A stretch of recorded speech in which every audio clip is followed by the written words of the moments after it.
that his kinsmen died in the Civil War. And if he says... Well, thank you very much for joining us. The Serious Matters on Olive TV, and we have a very, very interesting topic to look at this particular show.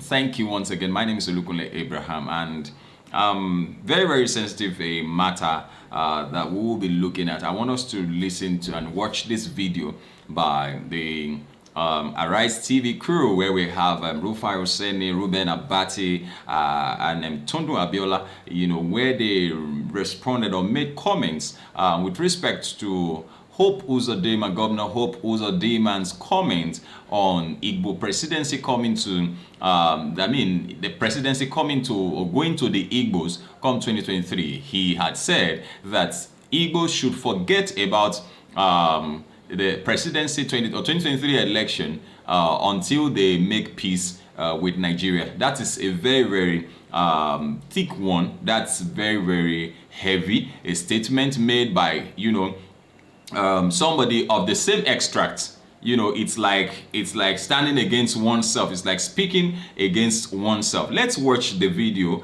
and listen to the wisdom with which this young man and lady, dissects the matter, the different angles from which they looked at it. Personally, I feel very, very, I feel somehow, seeing our political elites speaking.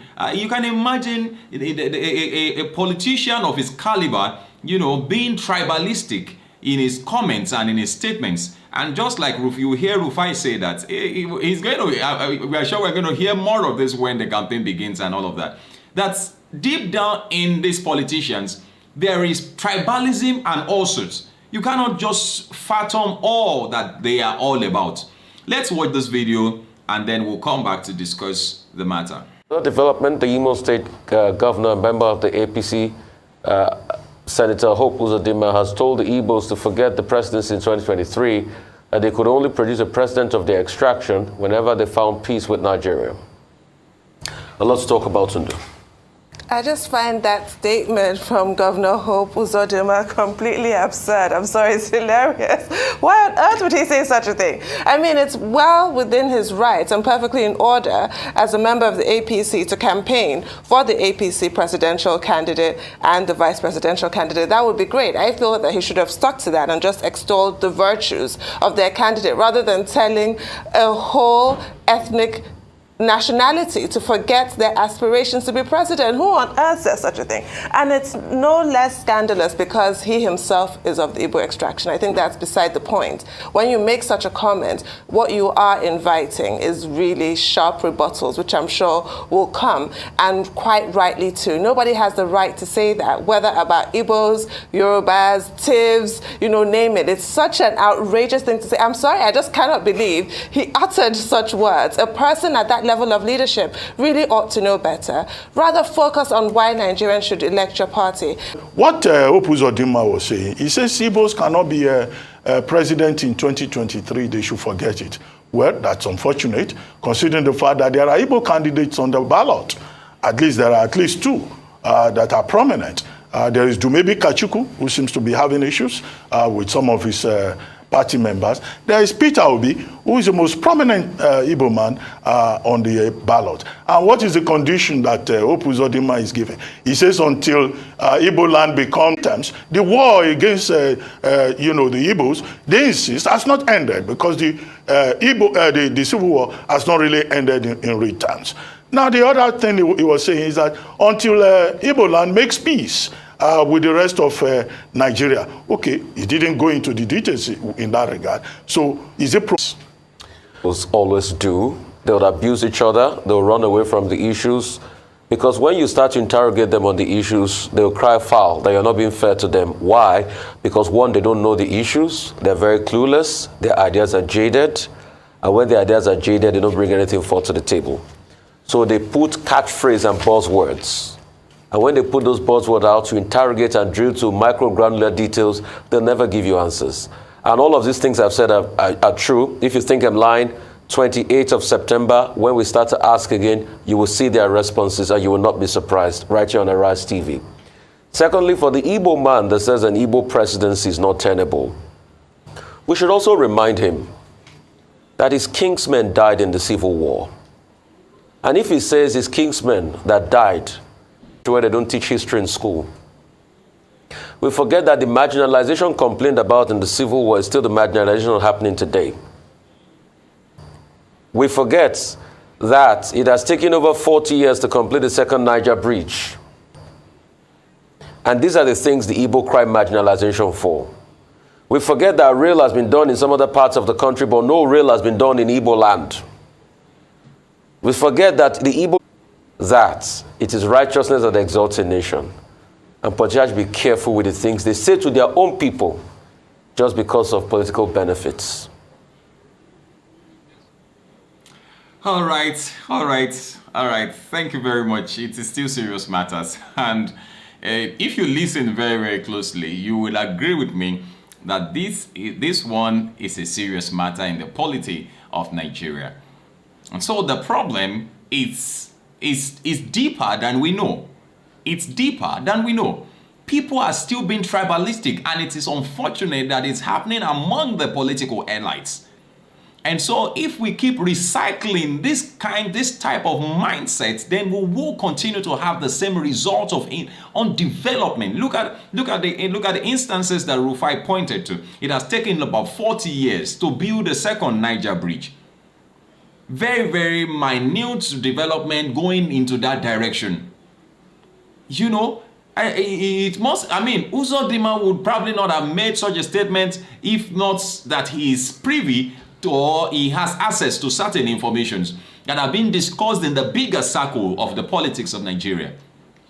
And so it's absurd. And this thing does not just happen among the Igbos or in the Igbo extract. It also happened in the Yoruba extract. When we look at the way the Hausas handle their things, and when you talk about the Hausa, the Fulani, the Tiv, all of them in the north, when you see the way they handle their things, you see that they are more, even though education is not, they're not as educated as the Yorubas, Igbo are.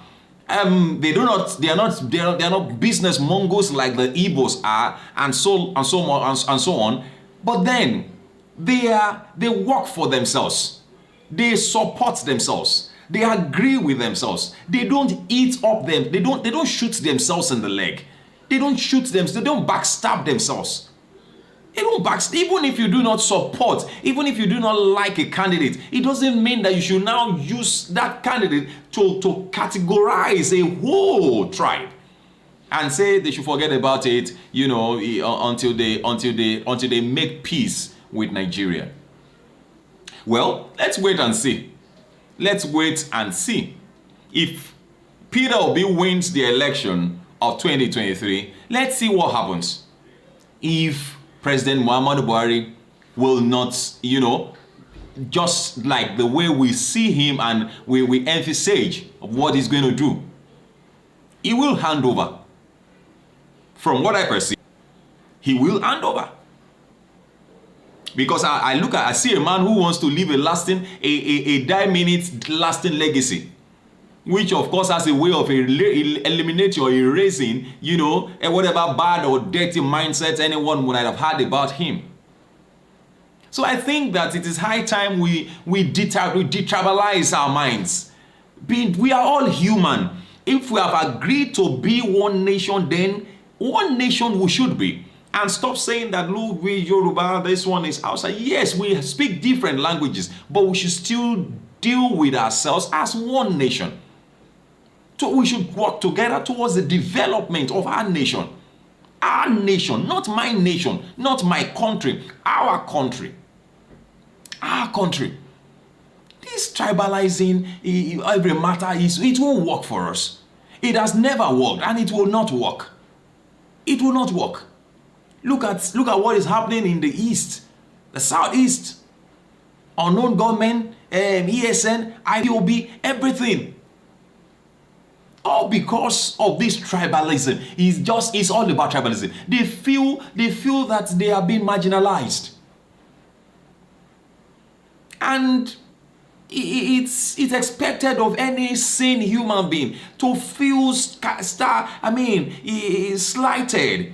if not treated, or if he doesn't get what he expects to be getting, especially when he knows that it is my right to get this thing. So I think that it's high time we come together and we break this bound and this barrier of tribalism.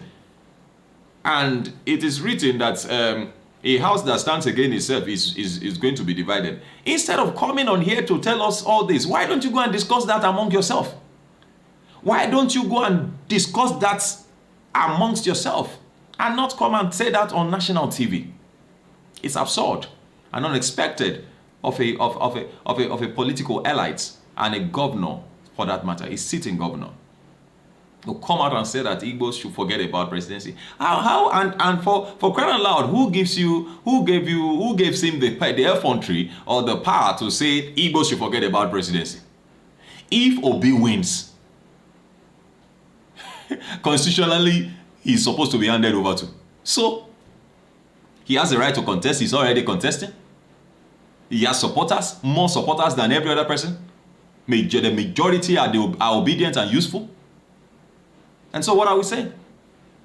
And then the sitting governor still comes and is trying to divide what we are trying to bring together. Whether Hausa, he has followers among the Hausas, he has followers. He doesn't need to go and be bailing, he can't be giving 50 million to some people. No.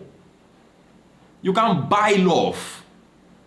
Love is worth more than money. It's worth more than money. And come 2023, we need somebody who is competent. And let's see what Obi will do if he becomes president. If he wins election.